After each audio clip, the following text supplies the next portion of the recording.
So you think making a meme is easy, huh? You do, don't you? Maybe it's a charade. A game or something. Well, think again.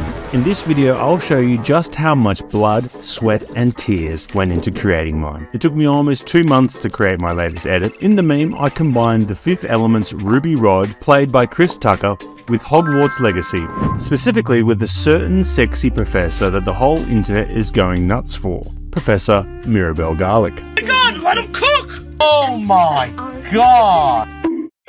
A huge majority of the project workload was spent on rotoscoping. If you don't know what that is, it's a fancy word for cutting somebody out of a video.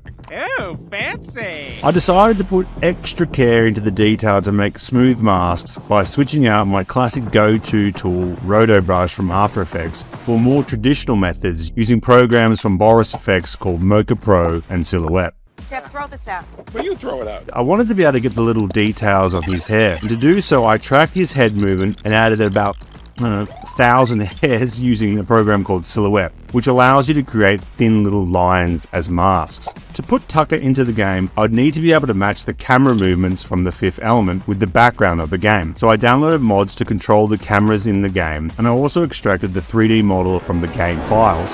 In order to animate Garlick's model to match the scenes from the Fifth Element, I would need to rig the model with bones so I could control the movement, which I did using a Blender add-on called Auto Rig Pro. Now, to animate, I just put the original scene behind the model in Blender and mimic the movement. My first export I was initially quite proud of until the next day I had a look at it and realized the camera lens and lighting were actually garbage.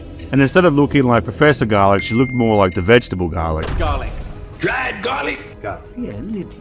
You can see here how big a difference it actually makes just adjusting the lights and camera lens. To match the camera movement from Fifth Element onto the shots of the game, first I recorded just some blank backgrounds where I was going to frame the scene. Then I used After Effects 3D Tracker on the Fifth Element scenes and applied the movement to the background plates. Now, once everything was finally in place and all looking good, I did a quick bit of color correction just so it all looked nice, and voila, here's the final product. All night long. All night long. Class, please welcome the newest rose in our garden. Start licking your stamps, good girlies, cause this guy's gonna have you riding home to mama. Right here from 5 to 7, I'll be your voice, son. And I'll be hot on the trail of the sexiest man in the year. D-Man, your man.